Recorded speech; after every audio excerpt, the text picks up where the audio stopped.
niño interior es una entidad que todos tenemos dentro, que quedó anclada en el pasado y que adolece de ciertas heridas que se mandaron al inconsciente.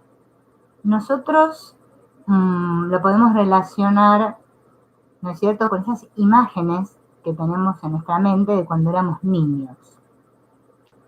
Entonces todo esto que fue mandado al inconsciente, ¿no?, por este niño, porque no podía soportar ese dolor, ahora como adultos, ese niño se sigue manifestando en nuestras vidas y nos condiciona profundamente. Ese niño, si no es sanado, si no es integrado, va a hacer que en nuestra vida diaria se manifiesten diferentes situaciones que nosotros llamamos repetitivas y decimos, ¿por qué me pasa siempre lo mismo? No puede ser que siempre me pase lo mismo. Claro, son esas heridas que están en este niño que, como no hemos conectado con él nunca, se están proyectando ahí fuera y nosotros no sabemos de dónde vienen. Así que este niño es como si estuviera vivo dentro de nosotros y se manifiesta a través de muchas señales. En nuestras relaciones se manifiesta como este fenómeno que todos conocemos como la proyección.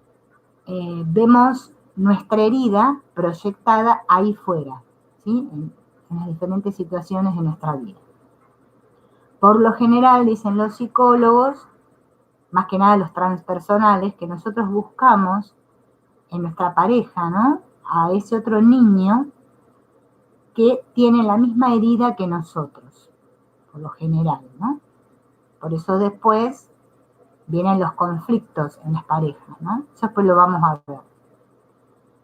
Es como si el niño estuviera diciéndome, sácame de acá, ¿sí? El niño quiere ser libre y nosotros lo tenemos ahí aprisionado.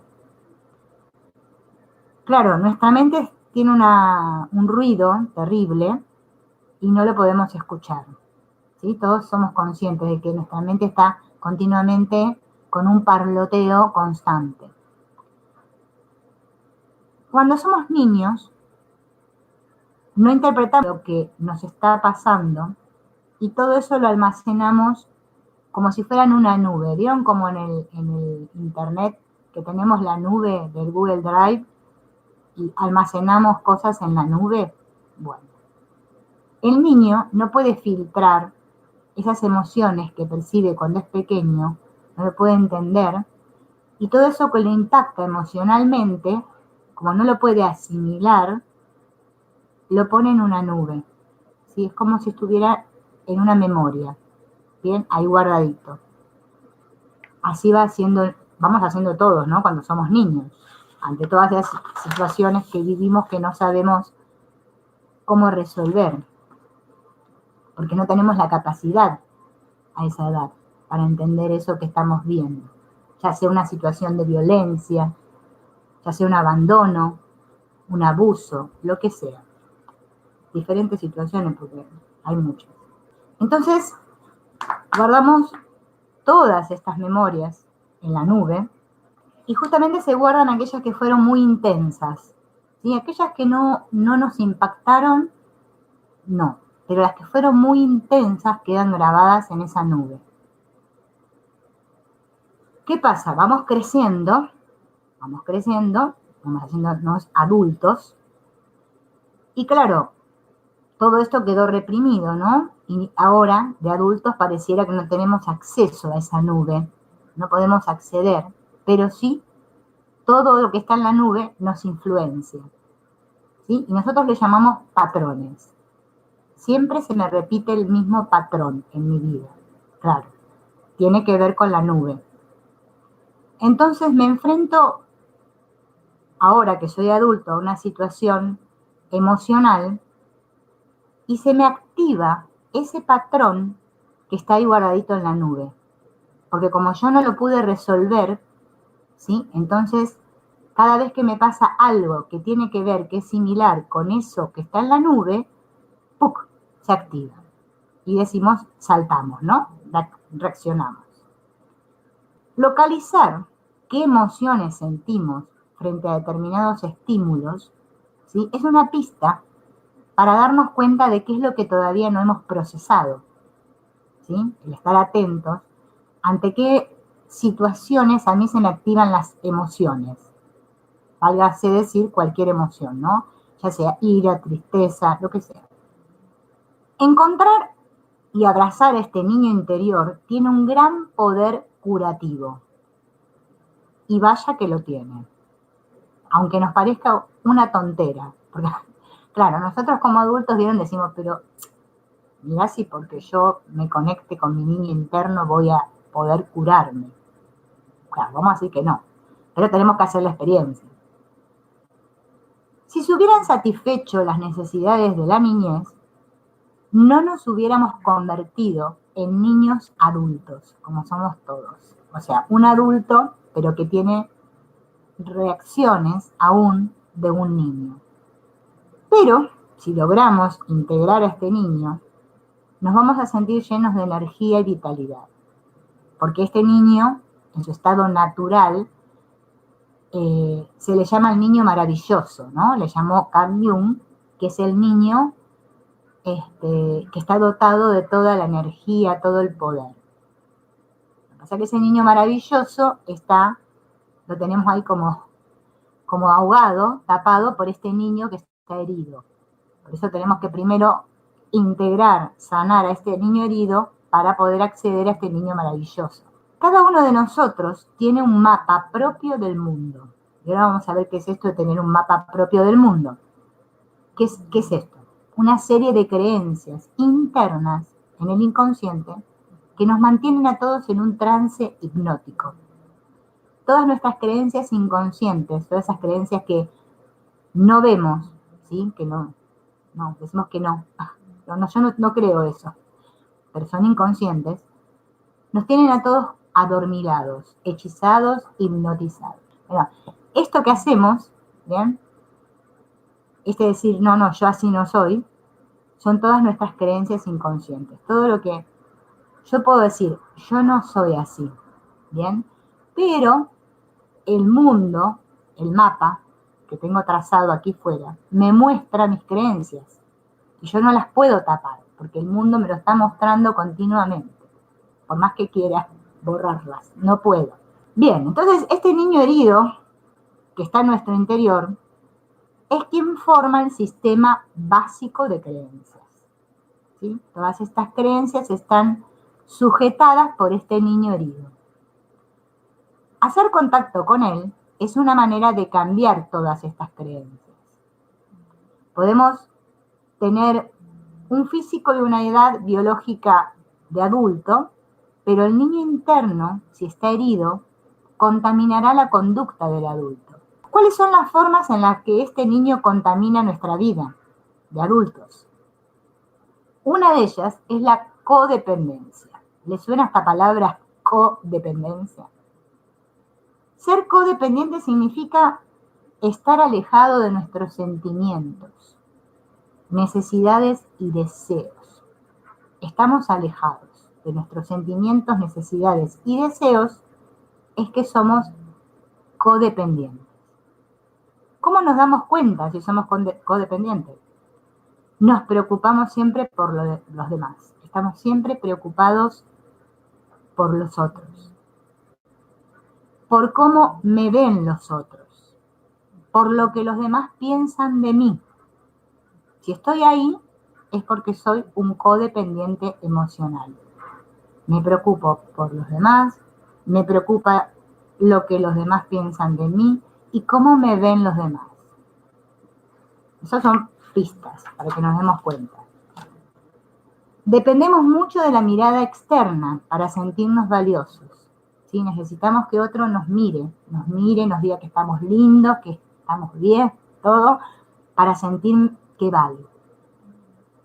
Nos esforzamos por mantener una imagen, por dar una imagen chula, bonita.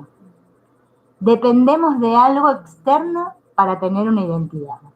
O sea, siento que no soy si no hay otro que me valide y me diga que qué bien que estás, que qué linda que se te ve, que qué inteligente que sos, que esto, que el otro, O sea, necesito siempre ese feedback, ¿no? Por parte del exterior para sentirme valioso.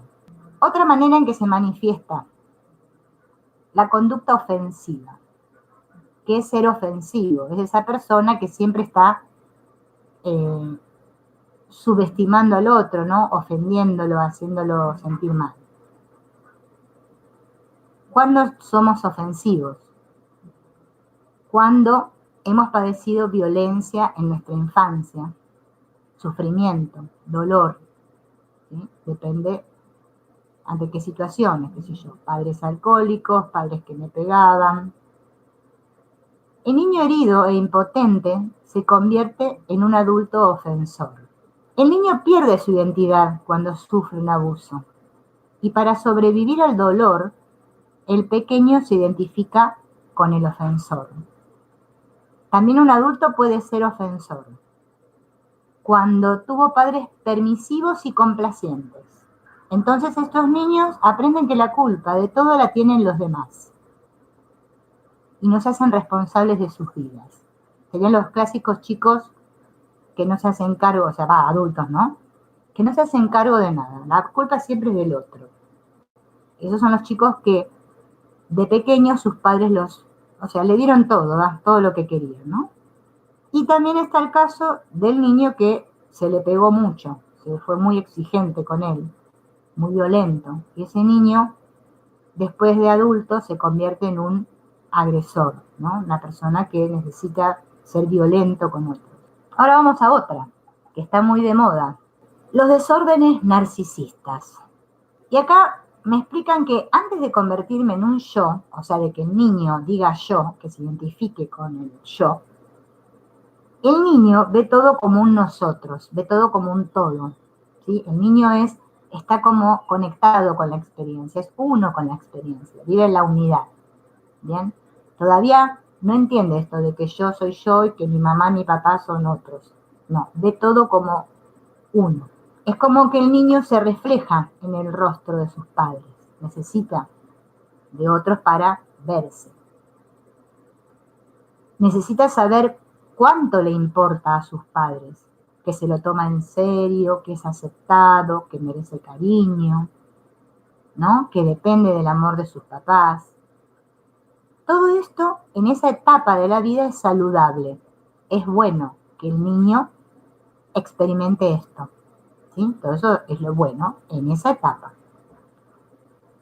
Ahora, ¿qué pasa si todas esas necesidades de bebé el niño no las recibió? No fueron satisfechas. Claro, ¿qué va a pasar? El sentido de yo soy va a estar perjudicado, entonces cuando sea un adulto voy a ser un niño demandante. O sea, un adulto pero con un niño interior herido que pide, que demanda, que no le importa cuánto amor le den, él siempre va a decir que no es suficiente. Cada relación le va a causar desilusión. Van a luchar por tener objetos materiales para poder sentirse valiosos y van a necesitar la constante adulación y admiración de los demás. ¿Sí? El niño que no tuvo una etapa narcisista saludable en su infancia de bebé chiquito, cuando es adulto va a ser narcisista. ¿Saben lo que es la personalidad narcisista, no? Narciso, bello, que se miraba en el rostro, ¿no? en el lago, y solo se amaba a él mismo, ¿sí? Un total egoísmo, ¿no? Egocentrado, y que necesita que el otro constantemente le esté reforzando ese concepto de sí que tiene para estar bien. Y así todo nunca está conforme, siempre le falta algo. Otra cosa que nos puede pasar cuando somos niños es el asuntillo de no sentirnos seguros. Por eso después cuando somos adultos somos desconfiados, no podemos confiar. Y fíjense que a todos nos cuesta la confianza, ¿sí? Confiar, por ejemplo, en la vida. ¿Sí? Más allá que, digamos, confío en las personas, confiar en la vida nos cuesta horrores. Y todo tiene que ver con este niño herido. Claro, si cuando yo fui era pequeño, mis padres no me daban seguridad, entonces voy a desarrollar un profundo sentido de desconfianza. Entonces, el niño, ¿sí?, que fue así, ¿no?, criado por sus padres que no le dieron seguridad, siente que tienen que controlar todo, ¿no? Tienen que tener todo bajo control, para que nada lo pueda sorprender descuidado, ¿sí?, y nada lo vaya a lastimar. Está como a la defensiva ese niño, ¿no? El control se va convirtiendo, ¿no?, en una adicción. Y las personas que no están satisfechas y las cosas no se hacen a su modo, ¿vieron esas personas que quieren, uno los quiere ayudar, pero ellos no, quieren hacerlo ellos, porque si no lo hacen ellos no está bien? Bueno, esas personas sufrieron, ¿no? O sea, tuvieron padres que no les transmitieron seguridad. Entonces, como la persona no ha aprendido a confiar, confunde la intensidad con la intimidad, la obsesión con el cuidado y el control con la seguridad. O sea, para sentirme seguro, yo tengo que controlar.